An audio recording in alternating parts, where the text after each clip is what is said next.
Welcome my new blog. আজকে আরেকটি নতুন ব্লগ নিয়ে চলে এলাম তোমাদের সামনে। দেখো আজকে যে মন্দিরটা দেখাবো তোমাদেরকে 300 বছর পুরনো মন্দির।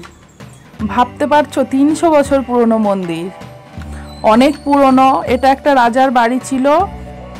সেই রাজা নাকি স্বপ্নে দেখেছিল, দেখার পরে মাটি খুঁড়ে এখানে যে দেবতাটা আছে তাকে পেয়েছে মাটির নিচে থেকে।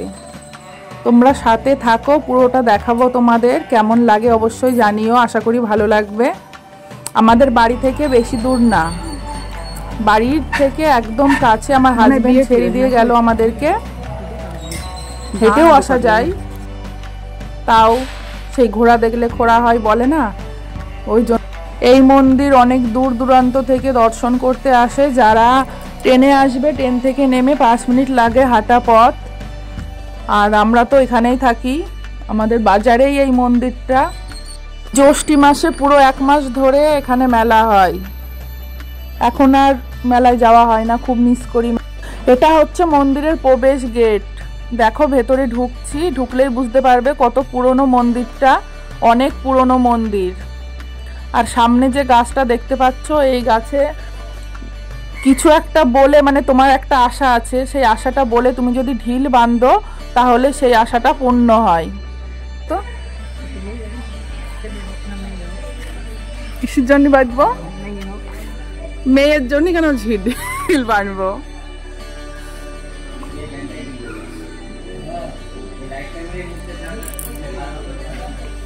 আমার শাশুড়ি কি বলছে তোমরা কি শুনতে পেয়েছো? বলছে তুমি একটা ঢিল বাঁধো, তাহলে তোমার পরে একটা মেয়ে হবে। আমার শুনে খুব হাসি লাগছিল। দেখো কত ঢিল বেঁধেছে, অনেক ঢিল বেঁধেছে। ঢিল অনেক সময় আপনি আপ ছিঁড়েও যায়। যারা ঢিল বেঁধে যায় তাদের মনস্কামনা যদি পূর্ণ হয়, তারা আবার আসে এখানে। একটা যে কোনো একটা ঢিল খুলে দেয়, আর এই মন্দির আছে, মন্দিরে পুজো দিয়ে যায়। আমাদের আশেপাশের অনেক মানুষ ঢিল বেঁধেছে এবং তাদের মনস্কামনাও নাকি পূর্ণ হয়েছে। তারপরে ঢিল খুলে তারা পুজোও দিয়ে গেছে এখানে, অনেকের মুখে শুনেছি আমি। তবে আমরা এখনো কোনোদিনও বাঁধিনি। যদি সেরকম কোনো মনস্কামনা থাকে অবশ্যই বাঁধবো। দেখো চারিদিকটা অনেক পুরনো। মন্দিরটার সামনে হয়তো কাজ করেছে পরে। এই যে সামনে একটা ঘন্টা আছে, এই ঘন্টাটা প্রবেশের সময় বাজাতে হয়। এই ঘন্টা নিয়ে আমার অনেক স্মৃতি আছে, কারণ আমরা যখন ছোট ছিলাম বাবার সাথে আসতাম। এখানে বললাম না মেলা হয় 1 মাসের, ওই মেলাতে আসতাম। আসার পরে মন্দিরে তো আসতাম ঠাকুর দর্শন করতে। তখন ছোট ছিলাম, ঘন্টাটা তো ঠাঁই পেতাম না। তখন আমার বাবা কি করতো, আমাকে কাঁধে নিত, আর কাঁধের পরে উঠে তখন আমি এই ঘন্টাটা বাজাতাম। ওই জাম্প করো, জাম্প করো। আমি কিন্তু উঁচুই হয়নি, ওই ঘন্টাটা কিন্তু আমি ঠাঁই পেয়েছি। না পয়সা বের করে দেখো কি অবস্থা।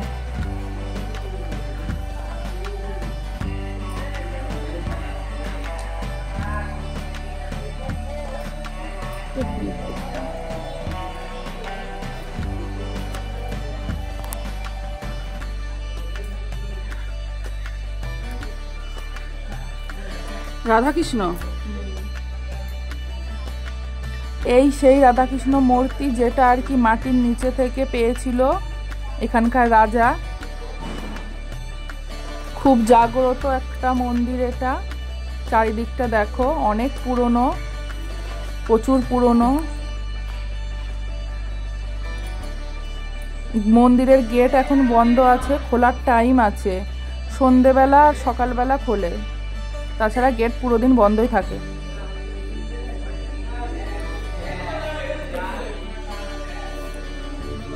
এই আমি তো ঢুকছি, চলো নদীর ধারে যাবা।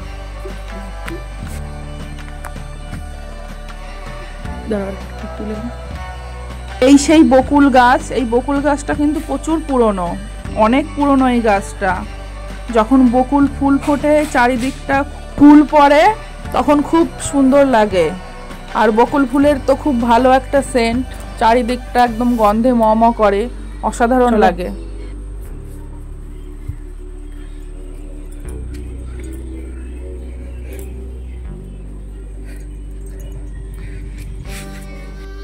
আর এই মন্দিরের পেছনেই কিন্তু আছে চূর্ণী নদী।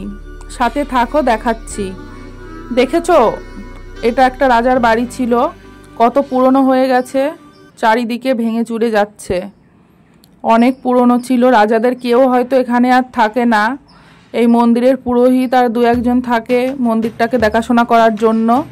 এখানে মন্দিরের যে ভোগ রান্না হয়, ঠাকুরকে ভোগ দেওয়া হয়, সেই ভোগ রান্না হয় এর ভেতরে। এখানে কেউ যদি চায় দুপুরবেলা ঠাকুরের ভোগ খেতে, সেটাও খেতে পারবে, কিনতে পাওয়া যায়।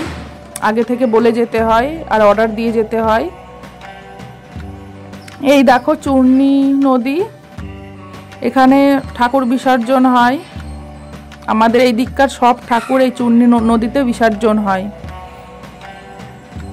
চাকা সিস্টেম করা আছে এখানে, আপনি ঠাকুর বেঁধে দেয় সেই চাকার ওপরে, নদীতে গিয়ে ঠাকুর পড়ে যায়। এই যে আমার ভোলেনাথ এখানে বসে আছে, দেখো, ভোলেনাথই আমার ভরসা। ছোটবেলার থেকে ভোলেনাথের পুজো করে আসি আমাদের বাড়ির সবাই। আমার বাবু হয়েছে যেদিন হয়, সেদিন শিবরাত্রি ছিল। আমি সকালবেলা স্নান করে ভোলে বাবার মন্দিরে গিয়ে প্রণাম টনাম করে ডাক্তারখানায় গেলাম, তারপরে সেদিনই আমাদের বাবু হয়েছে। এই সেই চূর্ণী নদী, সাইডে একটা পাত বসানো আছে দেখতে পাচ্ছ, ওখানে একটা চাকা লাগিয়ে দেয়, ওখান দিয়ে ঠাকুর বিসর্জন হয় সাইড দিয়ে। এখানে দুর্গা ঠাকুর বিসর্জন কিন্তু খুব ভালো হয়, এই মন্দিরে অনেক ভিড় হয় দুর্গা ঠাকুর বিসর্জন দেখতে। আর পুরো ঘাটটা বাঁধানো, এখানে সবাই স্নান করতে আসে। এবার যাচ্ছি ভেতরে, একটু বসবো, বসে বাড়ি চলে যাব। মন্দিরে আসলে মনটাও একটু স্থির হয়ে যায়, মনটাও ভালো হয়ে যায়। যারা আসো তারা তো অবশ্যই জানবে, এটা আর বলার কিছু নেই।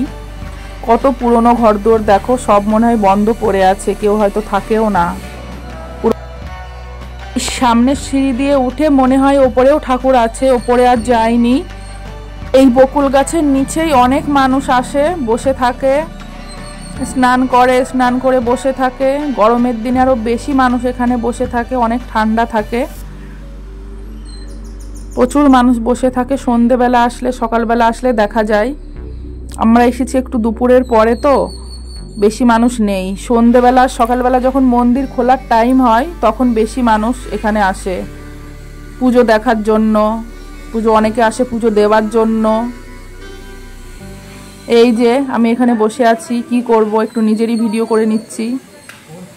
নিজের ভিডিও করার কিছু নেই এখানে, তাও একটু করে নিলাম। কেমন আছো বলো তোমরা, আর ভিডিওটা যদি ভালো লাগে অবশ্যই বলো, আর যদি কিছু ভুল থাকে সেটাও কমেন্টে জানিয়ে দিও, পরবর্তীতে অনেক ঠিক করে নেওয়ার চেষ্টা করব। মনে হয় ওই মানুষ, আমার জানি ভিডিও ঠিকঠাক হয় না, ভুল হয়, তোমরা সেগুলো বলে দিও, শিখিয়ে দিও, তাহলে আরো বেশি ভালো হবে। আমার শাশুড়ি আর আমি এখানে বসে আছি, অনেকক্ষণ বসেছিলাম, তারপরে বাড়ি গিয়েছিলাম। সন্ধে হয়ে গিয়েছিল, তারপরে বাড়ি গিয়েছিলাম। দেখো আস্তে আস্তে কিন্তু অনেক ভিড় হয়ে যাচ্ছে, সন্ধে যত হচ্ছে তত ভিড় বাড়ছে। আর অনেক দূর থেকে মানুষ এসেছিল, দেখে বোঝা যাচ্ছিল যে আমাদের লোকাল মানুষ না। সন্ধেবেলা আসলে দেখা যায় অনেক মানুষ হয়, সন্ধেবেলা আসলে তো ভিডিওতে সেরকম দেখা যাবে না, অন্ধকার অন্ধকার হবে, ওই জন্য সন্ধেবেলা তো ভিডিও করা যাবে না। ওই জন্য দিনের বেলাতেই এসে ভিডিওটা করে নিলাম। আমি তো এসেছিলাম ভিডিও করার জন্য, আর এমনিতেও আমরা বাড়িতে গেলে একবার করে এই মন্দিরে আসি ঘুরতে, আমার খুব ভালো লাগে। গাছটা দেখো, অনেক পুরনো গাছ, আর চারিদিকে ঢিল বাঁধা। একটা কথা শেয়ার করি তোমাদের সাথে, আমি আর আমার হাজবেন্ড বিয়ের আগে এখানে আসতাম, বসতাম, একটু গল্প করতাম, চলে যেতাম। এখানে প্রাইভেট পড়তে আসতাম আমি, তখন যাওয়ার পথে একটু করে এখানে বসে যেতাম। দুর্গা ঠাকুর না এটা? যাওয়ার পথে আর একটা মন্দিরে গেলাম, দেখো সব রকম ঠাকুর এখানে আছে, দুর্গা ঠাকুরের থেকে শুরু করে। এই পাশে দেখো কত বড় একটা শিবলিঙ্গ, মনসা ঠাকুর, সাইডে সরস্বতী ঠাকুর, সব রকম ঠাকুর এখানে পুজো হয় একসাথে, সব মন্দির। এই ঘরটার মধ্যে দেখো লোকনাথ বাবা বসে আছে। আর ইনি ভেতরের থেকে প্রসাদ এনে, লোকনাথ বাবার যে প্রসাদ হয় না মিশ্রি, এনে দিচ্ছিল আমাদেরকে। সব ঠাকুর এক মন্দিরে, খুব ভালো একটা জিনিস দর্শন করলাম, একসাথে সব দর্শন করা হয়ে গেল। আমার ভিডিওটা কেমন লাগলো অবশ্যই জানিও, ভালো লাগলে সাথে থেকো, সব সময় পাশে থেকো। আর যদি কিছু খারাপ হয় অবশ্যই সেটাও বলে দিও কমেন্টে।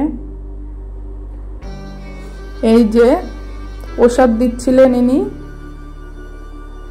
যাওয়ার সময় আমরা কিন্তু হাঁটতে হাঁটতে বাড়ি চলে গিয়েছিলাম। আমার হাজব্যান্ড বলেছিল যে হয়ে গেলে আমাকে ফোন করো, তোমাদেরকে নিয়ে যাব, কিন্তু আমরা আর ফোন করিনি। বেশি দূর না, হাঁটা পথে 5 মিনিট লাগে আমাদের বাড়ি থেকে মন্দির।